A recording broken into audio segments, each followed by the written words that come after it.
Appreciate you being here to cover. Y'all ready? Appreciate you being here to cover the start of spring practice. A lot of fun getting on the grass. Good energy.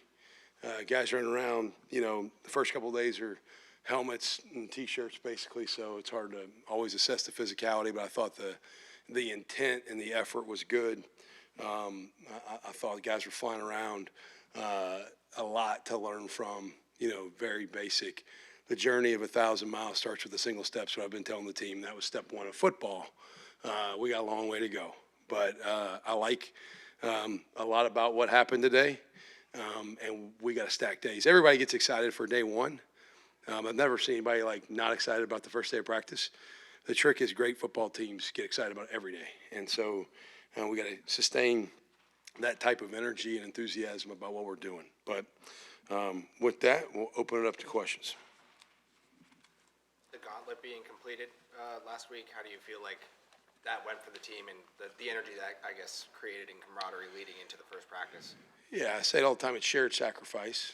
So, sometimes I don't want the first time we've gone through something hard to be in the season, because there's going to be adversity in the season. It never just goes smooth. There's bumps in the road, always. Even when you have great years record-wise, there's bumps in the road. And so the Gauntlet is built to create adversity. It's an extreme accountability contest. We would not have started spring if we did not pass it. I think the guys thought I was kidding, kind of. I'm like, no, we'll just push spring back, or if I got to, we'll cancel it. Because, it's not just what you do, it's how you do it. And but I'm proud of them. They fought through it. They learned. They got better. They became better at communicating. That was probably the biggest adjustment. The first few times doing it, if it's a right foot lead drill or a left foot lead drill or a right hand touch drill or a left hand touch drill, there would just be nobody talking. And I'm like, guys, you got to communicate with each other, remind each other the command. And so I think that prepares you to build the foundation for how to do things that are hard and share sacrifice of maybe a struggle. So good. How much of the first day is just being spent knowing where to go, what to do, Yeah. and new coach, new players? Just how much of that is emphasized today, and how much do you want to see that improve over the next couple of days? Well, we beat the Gauntlet on Wednesday. Last week, if we had not beaten it, we would have done it again on Friday. Had we had not beaten it on Friday, we would have done it Monday and then Wednesday. And we kept doing it. Because we beat it on Wednesday, last Friday was like a mock practice. So we didn't actually do any real practice. We just kind of went to where the drills were, so everybody knew the field layout. Hey, this is the indoor. This side of the indoor is for the defense. This side's for the offense. This is field one on the grass, which is our offensive field. This is A, this is B on that side of the field, and so forth and so on. 2 is the defensive field. And so for us, Friday we did a mock practice because I'm like an OCD maniac when it comes to detail and a lot of that stuff. And I don't like to leave it to chance and hope we show up and practice goes good. So we practiced practice because I want practice to go good. Well, I don't know if you don't practice how to practice and where to go, you're going to get it right. So we practiced how to practice on Friday. What is just one station in the Gauntlet? Well, describe it, because I'm looking what's up. It's a high-intensity 6-station workout. Give us what's the station? Yeah, so there's 25 pull-ups and no. So it's actually not. There's no weightlifting involved. So the weightlifting is a separate deal in the weight room. We lift in the off season on Monday, Tuesday, Thursday, Friday. Wednesdays are no lifting. We do the Gauntlet on Wednesday morning and Friday morning at 6 a.m. The Gauntlet is 6 stations. You're paired up with the same guy all morning, all right? And the first half, you go to each station for 2.5 minutes, and every rep is scored. There's a winner and a loser to every rep. If there's a mistake, then we take time off the clock. You have 1 hour to beat the Gauntlet. If there's a callback, which means we don't run full speed from one station to the next, then there's a callback. Then we restart that station for 1 extra minute. The stations are essentially agility drills. So we might do a bag drill. We might do the hoops like you see the pass rushers do. You might a race. We'll do pop-ups through a race like a little zigzag drill. We'll do the L drill like you kind of see at the NFL Combine. We do a deal. My favorite drill is probably what I used to call the crate drill. We used to use milk crates for it. Now we use like a paint bucket, but and you just have to put balls in different parts of the directions of the bucket. It's basically like a change direction drill. And so you do all 6 stations for 2.5 minutes, go to halftime, come back and do all 6 stations again for 1:45, and then you go back, and then we get ready for overtime after the second break, and then we come back out, and there can be no mistakes in the last round. If anybody has a mistake, we lose. You got 1.5 minutes for the last round, yeah. And so Have you it's done it? physically me, no, no. They didn't have, when I was in college, we did the mat drills, right? Where it was basically like, we're just going to have garbage cans set up around the room. We're going to see how many times we can make you puke. There's no winner, there's no loser. We're all losers because it sucks. It was hard. I like what we've built through the Gauntlet. It's, I'm not going to sit here and act like I created it. It kind of came from Army with Jeff Monk, and I are friends. Witt had been doing, we'd all done variations of it. Over years, I've evolved to there being competition involved, there being more accountability and scoring and those sort of things. And then the way we've evolved, it's become extremely detailed. And so I've done it every year since I've been a head coach. So as a head coach, we've always done it, and I'll probably never not do it. But so physically, no, I've not done it. How quickly can this team figure out how hard it needs to work to accomplish what it needs to? As quickly as it wants to. That's their decision. I talk to them a lot about good teams can be coach-led. Like a good team. Not a terrible team or a great team has to be player-led. It has to. And don't get me wrong, I'm not pushing leadership off on them like, hey, I hope y'all get it right, good luck. I'm going to lead them every freaking minute. But in order for our team to maximize how good it can become, and I don't know how good we can be yet. We're figuring that out. There's a lot of question marks. But the player leadership, when it becomes their team, I tell them all the time, whose team is this? It's not my team. It's not. I'm the head coach, but it's not my team. It's their team. What do they want it to be? I'm going to have other teams I coach. I am. Some of these guys, this is the only time this collection of individuals will ever have a team together. The 2026 team is the only time they'll all be together when they realize it's their team and take complete ownership, which they're doing a pretty good job so far. I'm not going to, I've been really pleased with their eagerness, their willingness. They've been very receptive to so many things we're asking them to do that are ridiculously different than anything they've ever done. And that's not a shot at anything that's gone on here before. It's just, we're going to do things the way I want to do them. And I've been really pleased with their response to their appetite for what we're asking them to do. And they've been really open to what we're asking them to do. We didn't see, obviously, Dallas Wilson out there.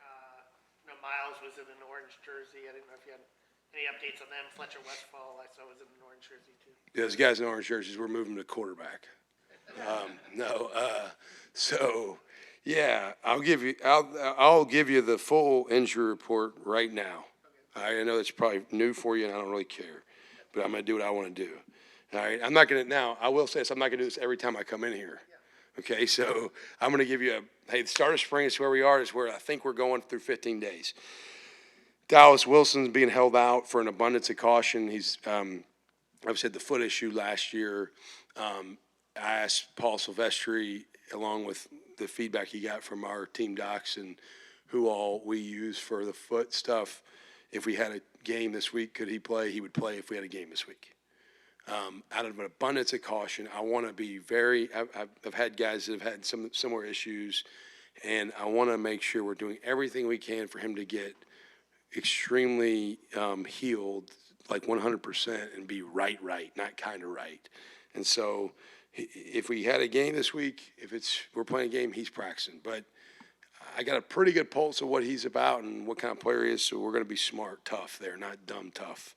All right, Miles Graham, obviously coming off the shoulder, he's limited in what we're going to allow him to do this spring. He'll be able to do a little bit more as spring goes, but there will be no 11-on-11 tackle football for Miles, which same deal.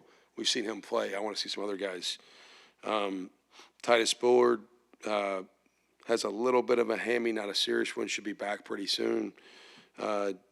Dijon Johnson, obviously coming off the knee, he's going to have some return to play activities this spring, but wasn't out there today practicing, but should have an opportunity to do more as spring proceeds.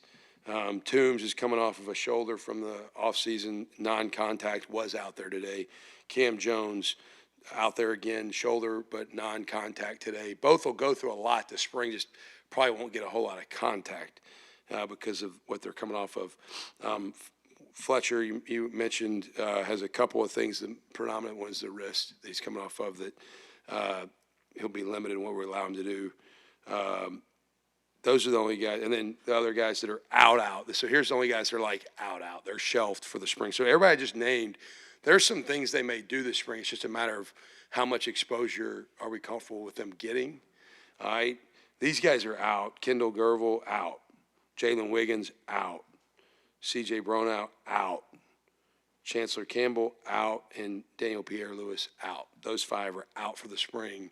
Like you won't see them doing really anything other than like rehab type stuff. The guys on the front end that I mentioned, there's some things like Dallas Wilson's been running around, but he's been doing a lot of. He did the Gauntlet when we beat the other day, but there's a little flare up, and it's like, hey, let's imaged it. There's nothing that's like structural that's like bad, but it's like, hey, let's be smart here and make sure we get him fully right before we ask him. You know, we're going to compete every day here, but we're also we're going to tackle in spring. We're going to do odd stuff. We're going to get tougher, play physical. We're also going to be smart. Like, we're not going to make dumb decisions. So with how we expose guys to certain parts of the practice, but that's pretty much the full injury report. I mean, there's a couple other guys that might have like a hangnail or something. I'm not going to read them off, but if they got a hangnail in their injury report, they're probably going to last very long around here. Yeah, all right, so Gervil's coming off a knee that happened in high school. Wiggins had a little hip deal that they had to go in and clean up after the season. C.J. Bronow got here and had a shoulder that was from high school that we needed to address. We found that out really early, like right when he got here.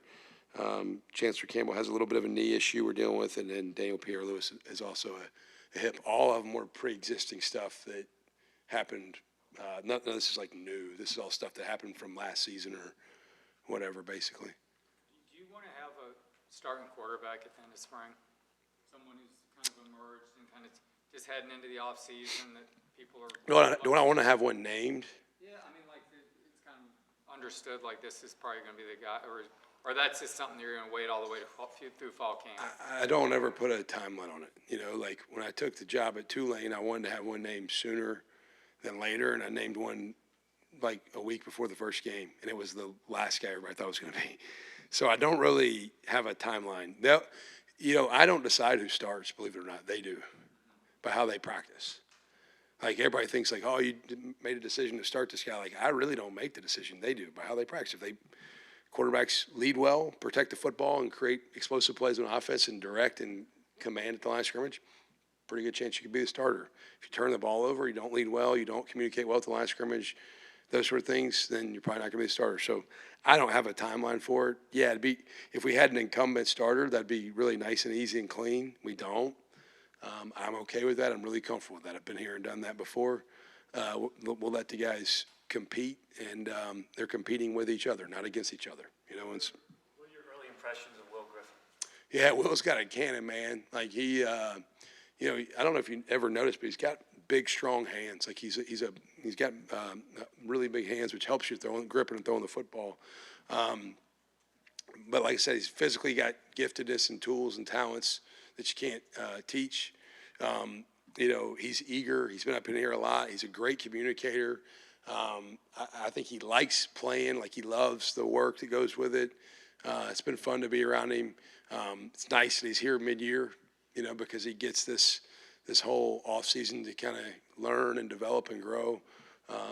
Been very pleased with what he's doing so far, and excited about what lies ahead for him. Very talented kid. We saw Joseph and Bachu put on, looks like 23 pounds. Just what did you see from him this offseason, and how much do you think is that going to help him play a little bit more nose than he did last year? He's a big man. He's a strong guy in the weight room. He's really dedicated himself to his craft physically. I think, he needs to play. He's going to have to play more at just the nose spot for us. I think both sides of the line of scrimmage, I thought January, February did a great job in the weight room. I think Witt's talking to y'all today, if I'm not mistaken, but like the power clean numbers have improved greatly. The squat numbers have improved greatly. Like I don't have them all in front of me, but I sat down with Witt a couple of days ago and we talked about a lot of it. And I'm in there all the time with him in the weight room. The energy, the weight that's being moved in that weight room has shifted in a positive way across the team. But Mbachu's one of those great examples of that. But really, both sides of the ball line of scrimmage, I feel like we're a stronger team right now than we were in January. Are we strong enough to be where we need to be? I don't think so. I think we still got a ways to go there, but it's improving. Some coaches don't care about jersey numbers. Are you the kind of guy who puts a little bit more on the number 1 jersey? Does it mean a guy's doing things the right way, a leader?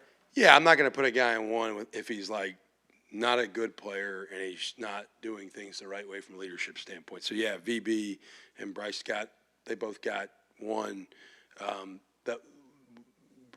Bryce he requested it back in December, January, like when I was getting the job, and I was like, look, I'll watch you work for a couple months. And I'll decide whether you get to wear that jersey or not.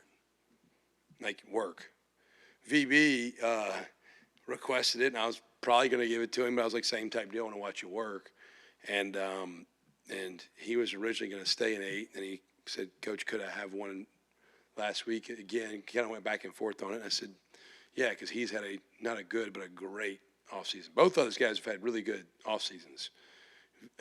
But I who wears what number is up to, like, Emmanuel, the defensive lineman that transferred in, he requested 99, which brought joy to my heart. I'm like, I love that. Like, so it matters to players. I do think the single-digit thing matters. Obviously, the optics, I got respect for this place and who's worn that jersey number. I've done my research. I didn't just, like, dish it out and go, who else is – I guess nobody else here's ever worn it. Like, there's been really good players wear number 1 here. I got it. And so I expect both those guys to be good players. Just as importantly, I expect those guys to be great leaders. And you're not going to get that jersey number here without probably being an explosive playmaker on offense and without being a consistent, steady leader on defense, which Bryce has been. You mentioned excitement for the players day one, but for you, first spring football practice as the head football coach at the University of Florida, what was it like? It's freaking awesome. I love it. Like, dude, I had a hard time sleeping last night. Like, I woke up at like 3 o'clock and then 3:30 and then 4 o'clock. I'm like, well, I guess I'll just get up. Yeah, like, look, I love football from the jump. Like, I don't care if we're practicing at the University of Florida or wherever. I was excited to be at football practice because I love football. That's why I'm a football coach. I didn't get into football coaching. I make pretty good money now. I got into coaching making like $12,000 a year. And I thought I was the richest guy in the world. Man, I had a freaking blast, like, every day. I just love football. I actually love football practice as much as the games. Like, because I tell people all the time, practice days, those are my days. Like, that's where I coach. Game days, those are for the players, man. And, yeah, we coach. But, like, on game day, I'm deciding when we call timeout.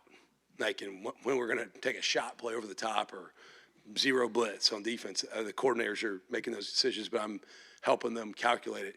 Practice, man, I freaking love practice. And then getting to do it at the University of Florida, I'm still like on cloud 9 a little bit, the fact I'm here. Every day that I come into the building and I put my thumbprint on the deal and it lets me open the door, I'm pretty fired up. So exciting day for me, exciting day for our team. We have unbelievable facilities. When I was head coach at Troy, we had 3 grass practice fields. I gave up one of them because I started building the indoor there before I left. Never got to use it. At Tulane, field space was limited because you're so landlocked being in the city. The fact we have 2 grass practice fields and an indoor, like, right there connected to it, in the middle of part of the pre-practice stuff, I'm like, this is freaking awesome. Like, this flow here, I'm like, golly, this makes football practice even better. So, but yeah, it was great, man. So we're out there, like, burying goals, the drills. Is that an everyday practice thing was that kind of first day excitement? I'm always involved. Yeah, I coach every day. I got a degree in finance. If I wanted to sit behind a desk and just whisper to people, I'd go work at a bank. I like coaching. Like, I love coaching. There's a lot of things about my job that I love. There's some of them that I tolerate.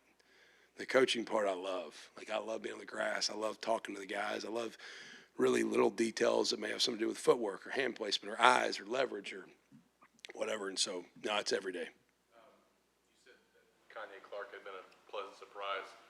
What has, surprised you pleasantly about him, and how strong is he for a 179-pound guy?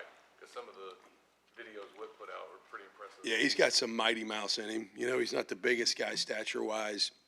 He's powerful. He's explosive. He's quick. His body type does remind me a little bit of like his movements and speed that he plays with reminds me a little bit of Tez Johnson, who played for us at Troy with the Bucks. Tez is maybe a little bit straight line fast, like tighter, but Kanye's quick, man. Like, he's short area quick. He's competitive. Some of the best Gauntlet matchups were with him and VB, or him and whoever his matchup was, Bailey Stockton. He's got great short area quickness. He's sticky in coverage. Got a little bit of competitiveness about him. Yeah, I'm fired up. He's here. I look forward to watching him grow as a player. Going back to the quarterbacks, and you mentioned that, it's really up to them to decide who starts. Did you kind of maybe see that chip on their shoulder today, and how do you think they performed day one of spring camp? Yeah, I thought there was some good out there. There's some things that maybe timing, they got to be on time better with a couple throws. But I thought the command was good at the line of scrimmage. I thought their confidence was good. I thought you could tell that they knew what they were doing. They were operating at a high level. It's so early. Like, we got to protect the football at all times. That's one thing I would always just stay on them about. But we protected it decent today. Defense, I think, got one pick off of them.